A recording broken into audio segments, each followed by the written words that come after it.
Mine's LS2.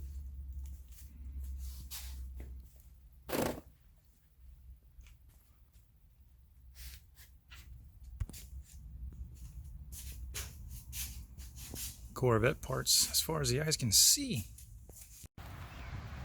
This place is called Coastal Corvettes. They are not open to the public. I just happened to make an appointment with this guy and get a special little tour. He gave me a tour of the warehouse. They got Corvette parts, seriously, as far as the eye could see. This place buys old Corvettes, then they source out the parts. So they have anything that you could be looking for.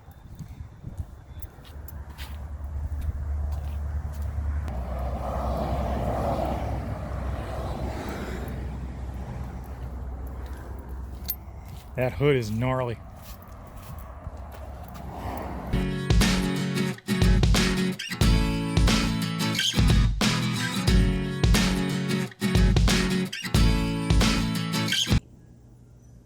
Hello everybody, welcome back to the channel. Today, I'm going to be switching out some pin boots for the rear brake calipers. I got a mushy brake pedal. I believe the cause is that when I inspected the boots for the pin guides, there was a hole in one of them. And it really wasn't retracting all that well, so it was kind of sticking. And when you have that problem, you can lose pressure in the system due to the fact that guide pin is not allowing the brake pads to squeeze in and out. And also, show you how to change out a PCV for the PCV system. This is going to be a PCV valve. And you see that it's a M19086. And the brand is BWD. And this is a Federal Mughal, which these are really good parts. And that part number for this is 18047A. Alright, to replace the boot, of course, step 1, lift the vehicle in the air. Step 2, make sure there's always a jack stand on the vehicle for your safety and to protect your vehicle in case the jack gives out. Step 3, remove the wheel.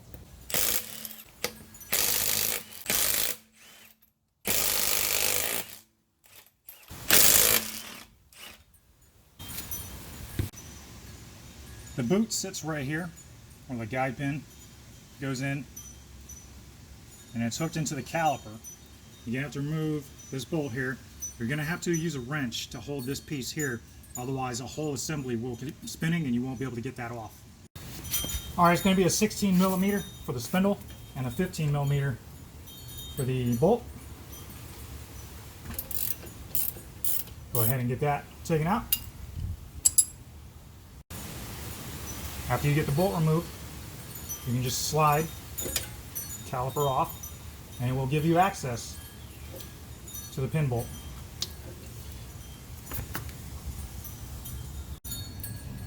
Here's the guide pin, which I'm going to clean that off. You can see the grease is dirty. So I'm going to clean out the canal as well to ensure a smooth operation. Here on this guide boot, there's a couple tears in there, because this needs to create suction for that pin to go back in. There's two, I noticed there was 2 torn areas on this boot. So I'm going to go ahead and get those replaced. Here's the canal for the pin. So what I'm going to do is I'm going to spray inside there with brake cleaner.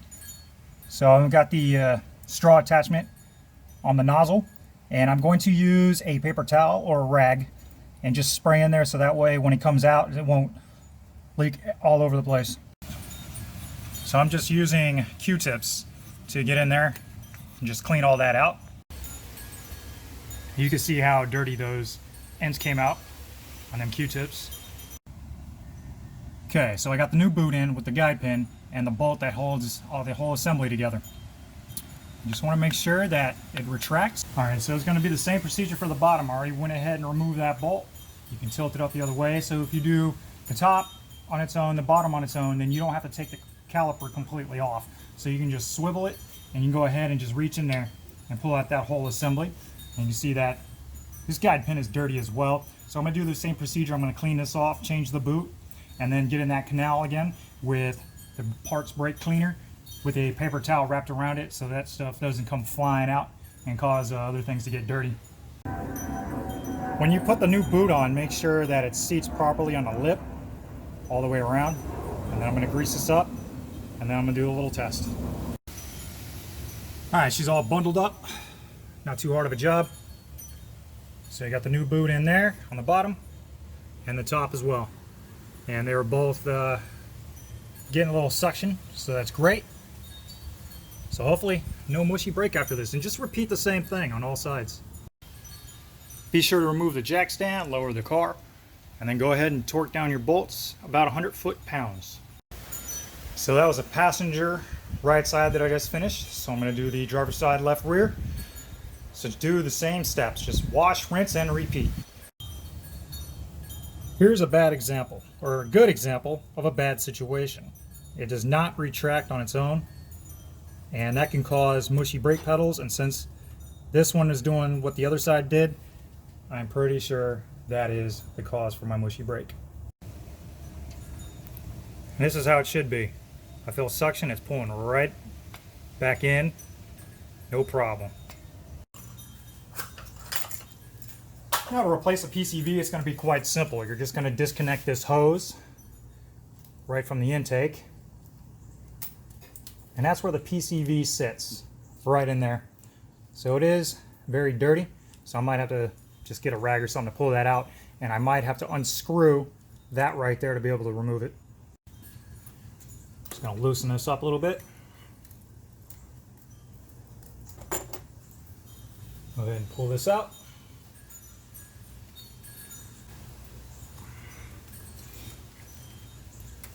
All right.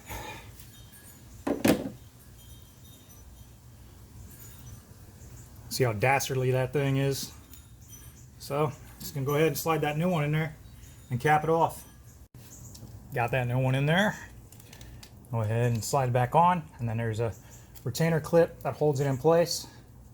Go ahead and slide that back into its little slot, and you'll be good to go. All right, it's a little moist out, but let's do a brake check. Jesus, that works good. And lastly, for this video, I got my car spec'd and blueprinted by a guy, you can look him up on Instagram. He does this on the side.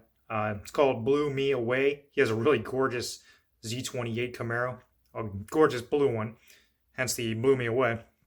I'll put a link in the description for his Instagram. So my car's number, my SLP build number is 9,874. So it's got all the specs on there: 392 horse, 384 torque to the wheel, my cam spec, just the decals that I got on my car, Super Sport hood. My red line's at 6,600.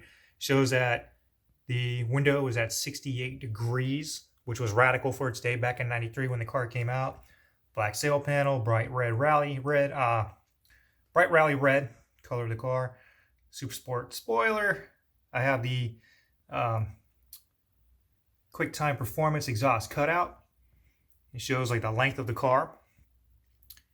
Also 2002 Chevrolet Camaro SS owner, chemical spore, white Mana stripe on the hood, T-tops, 17-inch silver 10-spoke wheels. And down here it just says SLP, SS grill, shows the width, GM performance. And right where my light is covering up the little specks on the bottom, it's actually my VIN number. You can opt to have that on there. I'm not showing you that to you guys. And where this mouse is sitting is my license plate. Not showing that to you guys either. So I got the SLP dual muffler on my car, the stock tires of 275 40 ZR17 98W, the black Berger panel, white Mana stripe on the back. And it's 24 by 18, so it is a good size. I'm going to get that thing framed. And also got my shirt. So some shirts with my logo on it, done by a guy named JaredMilkyway. I'll put a link in the description for his Instagram and YouTube. So you can discuss pricing with these individuals if you're looking to get any of that done with your vehicle or your logo. And that's pretty much it. So thank you for watching. I hope this video helps out with the brakes, the PCV. And this is Chemical Spore, out.